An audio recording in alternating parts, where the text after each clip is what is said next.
Good morning, students. I'm back with another video, that is seminar on fracture.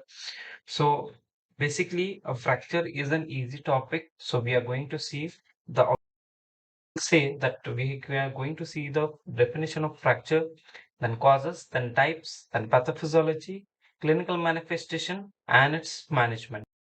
Okay, so what says the definition? Definition is a fracture is a break in the continuity of bone and it is defined according to type and extent.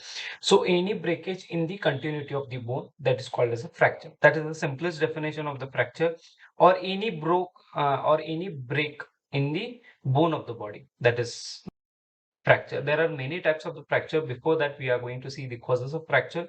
That the first one is direct blows. Direct blows, we can consider classical examination example of direct blow, that is with respect to the road traffic accident or any trauma or any injury or direct blow to the body, accidental blow to the body. So we can take example of the road traffic accident here. The next one is crushing forces. Crushing forces is nothing but a crush injury occurs when the excessive force or pressure is put on the body part. Usually that injury happens when a part of body is squeezed between two heavy objects. So that is nothing but the crushing forces. Then sudden twisting movements, sudden twisting movement, twisting of the hands, twisting of the feet beyond the extent that will cause the injury, that will cause the fracture again. And extreme muscle contraction, that will also cause a fracture. So this is uncommon thing, that extreme muscle contraction will causing a fracture. That is an uncommon thing. Most of the commonest cause of fracture will be direct blow or crushing forces. Crushing forces usually you will find in the cases of the industrial workers. The hand or feet, the hands or feet are mostly affected, which goes between the two heavy objects. Okay. Next one, the types of fracture. So basically, there are simple type of fracture is there.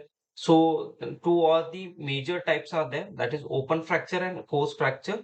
Open fracture and closed fracture, which is also called as a complete fracture and an incomplete fracture. So complete fracture, which is also called as the open fracture, which is break across the entire cross section of the bone. Okay? That is a complete dislocation of the bone, two ends are detached. So that is a complete fracture. Incomplete fracture, the two bones are not detached in terms, but halfly broken, we can say. The break occurs only part of the cross section of the bone. So next one is, as I've said you two examples, that is open fracture and closed fracture. In that closed fracture, which is also called as a simple fracture, which is also called as a complete fracture, is one that does not cause a break in the skin. Close is nothing but the skin is intact, but the breakage is inside. Open fracture, the skin, there is an involvement of skin here. Okay, the bone is broken inside and the skin is pierced by the bone, okay, which extended to the skin also. Compound or complex fracture, in which one of the skin or mucous membrane is extend to the fracture bone. Okay, so it is having several gradings according to the criteria. So grade 1 is clean wound. Always the grade 1 will be mild and grade 3 will be severe. In that grade 1, that is a clean wound. Grade 2, that is a larger wound with extensive soft tissue damage. Here you can see the grade 1, which is having a clean one, that there is no involvement of skin, no involvement of epidermis, dermis or subcute level. Okay, but in grade 2, you can see that the client is having a larger wound with the soft tissue involvement, with skin involvement. And grade 3 is nothing but that serves as a severity, highly contaminated injury, which is there, which involves all the layer, that is epidermis, dermis, subcute, that is most severe tissue damage to the bone as well as sorry.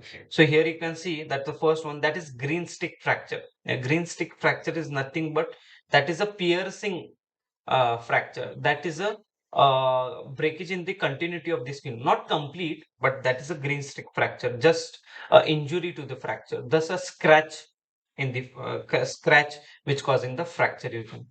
So the second one, which is a spiral fracture, which is also which can which will which we can consider into the crushing forces, or which we can consider into the direct blow forces. That is a spiral fracture. During the road traffic accident, the client does not means the client will get a direct blow, so that can cause the spiral fracture, that can cause the complete fracture or incomplete fracture also. The next one is commuted fracture. This is also an example of the road traffic accident in which multiple areas of the bones are having the cracks. So that is a commuted fracture. Then next one is transfer fracture. This serves as a common example of the complete fracture here. Next one is compound fracture. Compound fracture is basically exams as a complete fracture where completely detached bones are there from its center. Completely detachment of bones are there. And compression injury. The compression injury, there are two forces, two external forces are there, or this type of injury most of the happens when the part of the body is squeezed between two heavy objects. That is compression injury. Another example with respect to compression, there is an extension injury also. Extension injury also. Many of the persons who are doing the yoga, daily yoga, may suffer from this type of compression. If not done correctly, this type of compression or this type of extension injury they may suffer. Okay, so you can see that the X-rays are there, which shows the green stick fracture, transverse and simple fracture. These are the types of fracture. And the green stick fracture, you can see the image, the two arrows, and in between, you can see the green stick fracture over here. The bone is broken, but it is bent, just like a green stick. Okay. Then spiral fracture, in which a torsion fracture, tension fracture, we can also call this. Torsion is nothing but a tension fracture in which bone has been twisted apart and been twisted. The next one is commuted fracture, that is completely dislocated, crushed into number of pieces, and that is splintered. Okay, transverse fracture. This is continually breaking of the bone, causing the injury to the long axis of the bone, complete detachment there. The next one is compound fracture. Compound fracture is nothing but, it is also called as an open fracture. There is a breakage in the bone and the bone is coming out, piercing the skin. That is called as a compound fracture. Compound is nothing but involving the bone also and involving the skin. That is called as a compound. Then compression fracture, as I've told you, compression fracture is nothing but these are the act of pressing together. The act of pressing together. Compression fractures of the vertebrae are especially common with the osteoporosis. Osteoporosis. The person who are doing the persons with the industrial disorder, and that person is having a clinical condition of osteoporosis, may suffer with the compression injury here. The next one is other fracture, or the other fracture in the two types. The avulsion is there, a fracture which occurs when a fragment of bone tears away from the main mass of bones. Okay, so the fragment of bone tears away from the main mass of the bone is nothing but the fracture. It is having a fragments. The bone is crushed into pieces. That is called as a avulsion fracture.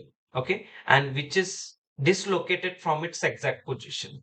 Depressed fracture is nothing but a fracture in which fragments are driven inward, seen frequently in fracture of skulls and facial bone.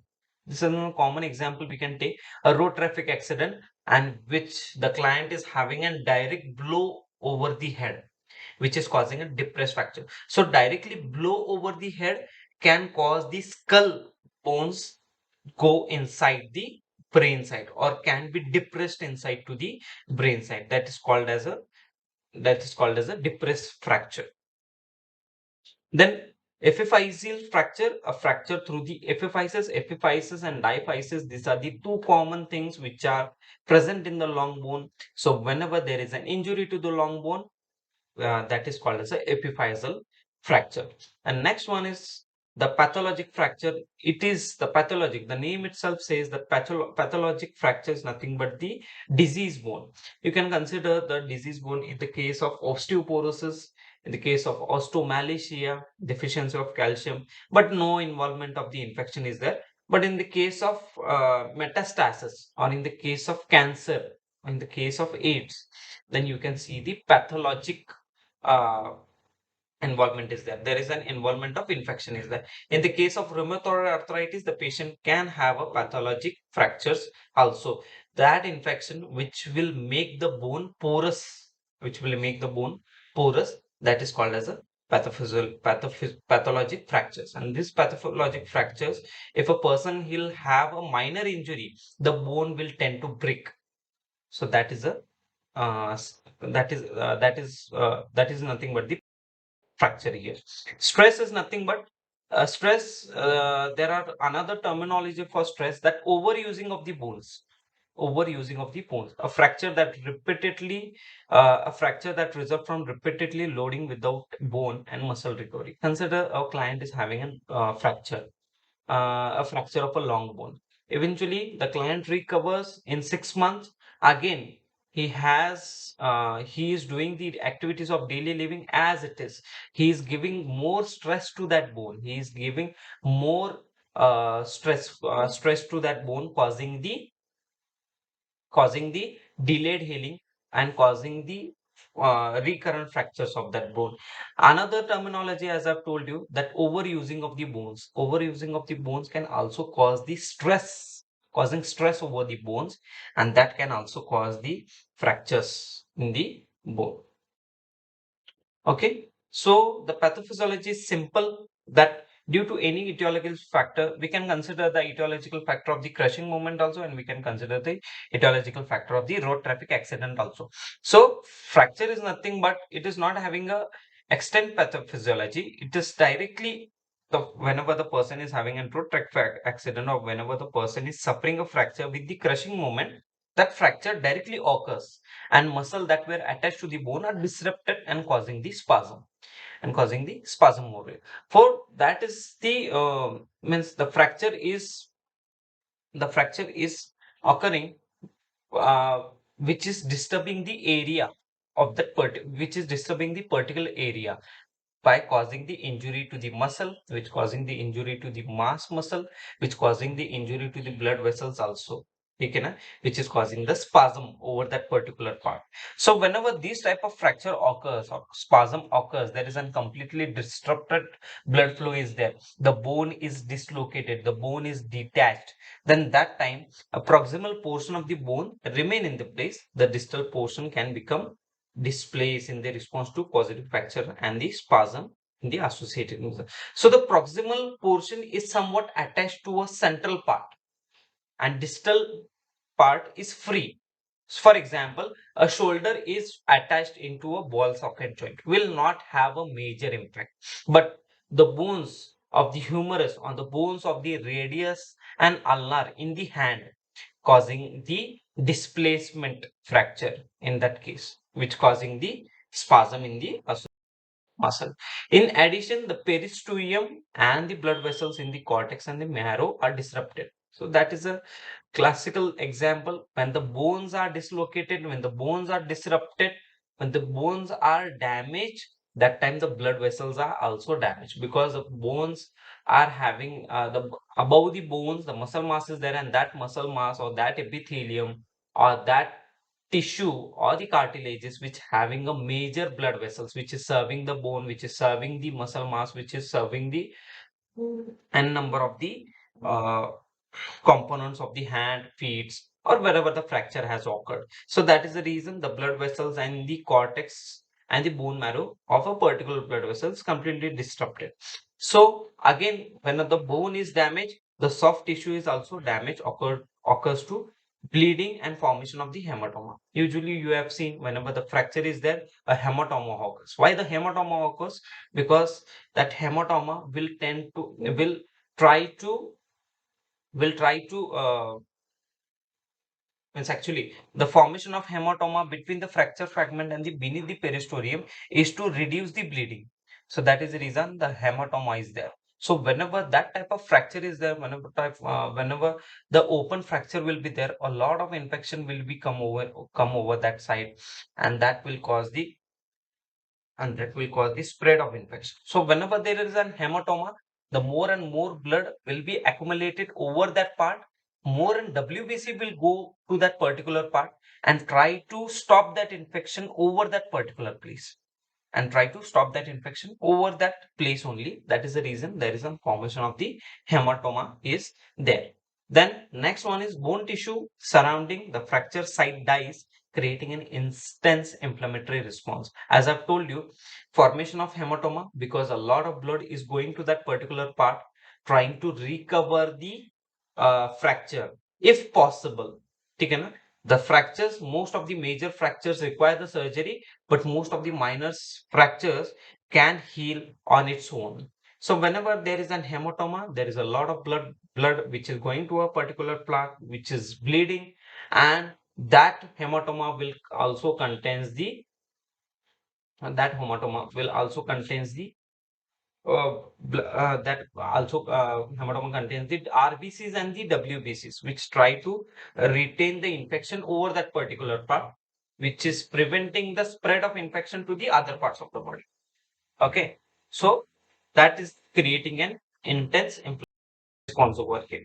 So another thing, release of the chemical mediators, histamines and prostaglandins, which is trying to stop the bleeding, which is trying to heal the area, which is trying to prevent the infection spreading to the inner side of the body, which is causing the vasodilation, edema, pain. Many of the time, the nerve injuries are there causing the loss of function. Leukocytes and infiltration of the WBC is there to prevent the infection. I hope you have understand the pathophysiology. Next, we will go for the clinical manifestation. So whenever the patient is having the fracture, there is a continuity in the breakage of the bone, the patient will have pain or the painless fracture will be there. Many of the times in the major fracture, the nerve injury will be there. So the patient may feel the pain or may not feel the pain is there. Loss of function, that is a loss of function, that is loss of doing the activities of the daily living. The patient will not able to do the function of particular area. Means if the hands is affected, the person is not able to do the work with the affected hand. That is nothing but the loss of the physiological function or the loss of the physiological function, we can say. ठीक है ना? Then deformity is nothing but there is an breakage in the continuity of the bone, that is the deformity will cause in the body. Then shortening of the bone. Many of the time, as we have seen the types, that is causing the crush injury, that is going to be a communicated injury, that bone is break in the fragment, the bone is broken into the pieces, that will cause the shortening of the bone. Crepitus is nothing but that is dead ischar or dead cells which is there with the injury. That is nothing but the crepitus. That is also a clinical manifestation. During the surgery, we are extracting the crepitus and we are extracting the fragments of the bone which is present inside. Happen due to crush injury, happen due to blow injury. Then swelling and discoloration. Although the every blood vessels are damaged, that blood vessels over that particular part is damaged, that causing the swelling and discoloration of the skin is there. Means the blood vessel, the blood supply is hampered to that particular part. And that is the reason you can see the cyanosis or you can see the discoloration over the particular part. The blood vessels are hampered, blood supply is hampered, so that there is no oxygen will be there. And swelling is also there. Swelling is the commonest clinical manifestation with respect to any injury. Diagnosis of fracture, here I can mention three confirmatory diagnosis we can see. A confirmatory diagnosis can be made by looking at the patient directly. If the patient is having an open fracture, if a patient is having a closed fracture, with the help of the history collection and physical examination, we can do the assessment over here. In the history collection, you can ask if the patient is suffering. In the history collection, usually you are going to check the occupation of the patient. Then you are going to check the age of the patient. What is the age of the patient? What is the occupation of the patient? Occupation is very important with respect to the conditions of the medical surgical. For example, if the patient occupation is industrial work, so he may using his bones, very often he may have a overusing of the bones. Overusing of the bones, there's a classical example we can take. A person is working tirelessly after his retirement. So the person is taking rest, retirement rest at the age of 60, and even though he is not taking a retirement, continuously working for a life, continuously standing duty is there, that will cause the tiring in the bones, that will cause the overusing of the bones. Okay, so that is the reason there are there will be an there will be an ill damage to the bones also. So the history collection, you are going to age, then you are going to check the occupation of the patient, then you are going to check the ill habits that the patient is having. If the patient is of alcoholism, the patient is of smoking. Alcoholism is creating a direct adverse effect, causing the porousness of the bones. So that is another cause will be here. Then the personal occupational history. The person is working in the industries. The person is working in the persons who are working in the industry with the heavy object. That history, occupational history, you are going to see. The next one is you are going to assess for the physical examination. In the physical examination, if the patient is having an open fracture, there is no need for the confirmatory diagnosis. Directly you can make the confirmatory diagnosis, the patient is having an open fracture.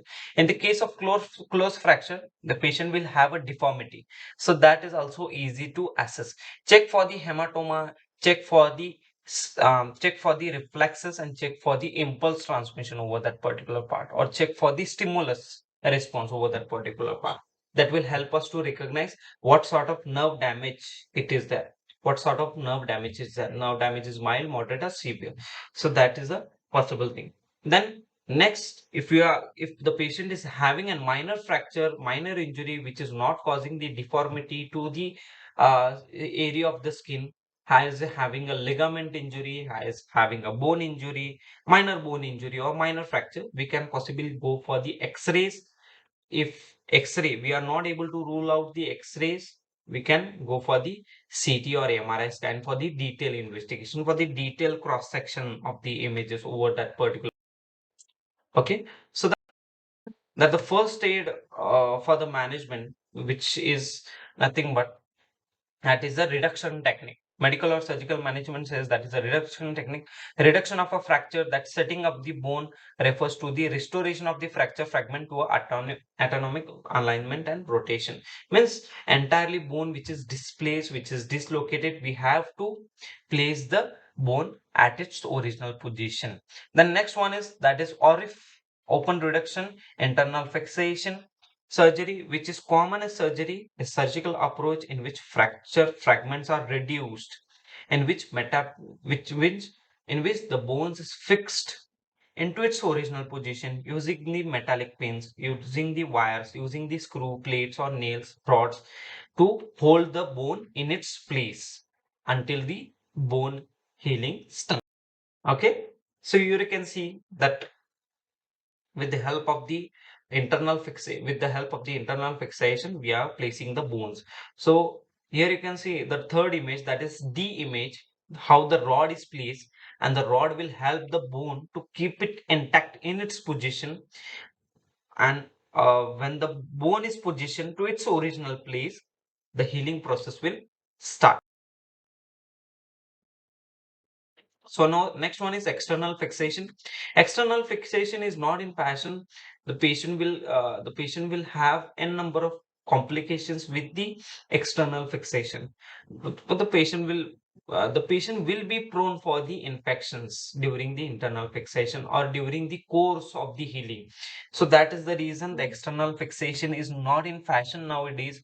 The screws are placed into the bone above and below both the fracture, and devices attached to the screw from outside the skin, which may be adjusted to the realign the bone. Even though the bone is displaced couple of times, we can realign the bone using the screws, um, which is the device which is attached to the screws from the outside of the skin.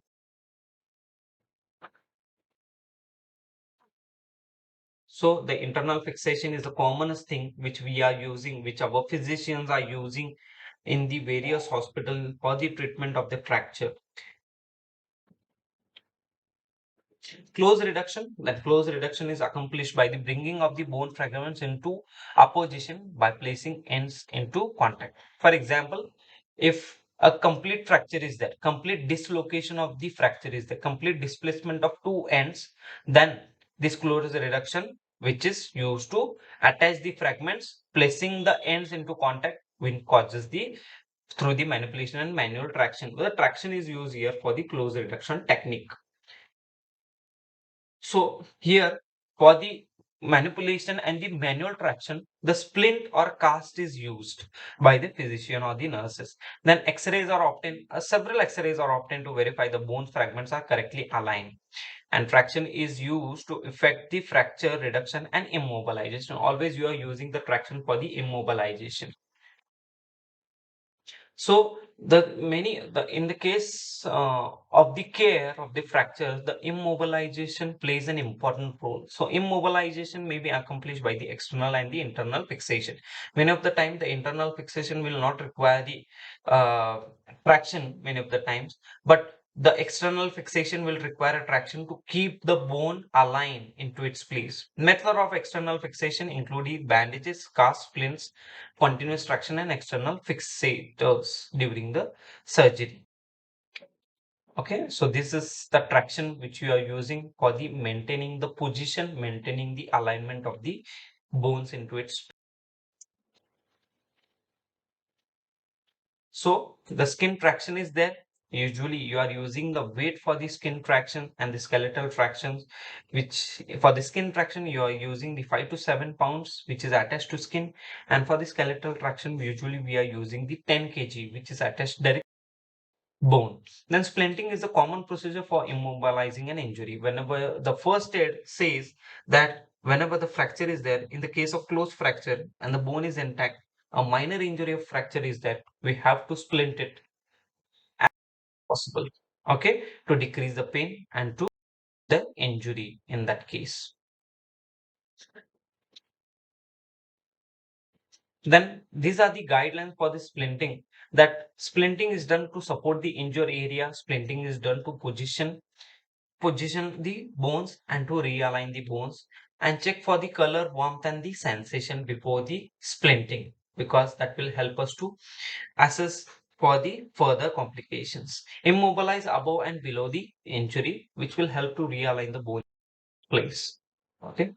So the splint should go beyond the joints above and below the fracture or dislocated bone to prevent those from the moving. These are the common things. In the case of finger splint with the tape, the arm splint using the bandage, the arm splint using the wood and the bandages, splint and ace bandage on the ankle and the arm sling for the injury of the shoulder, injury of the humerus, injury of the elbow. We are using the arm sling over here.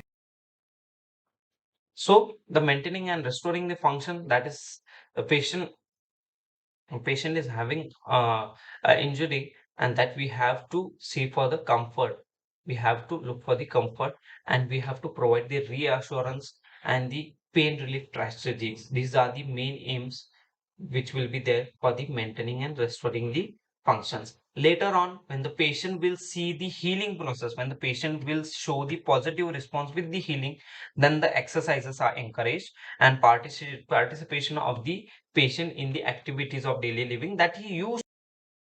Okay.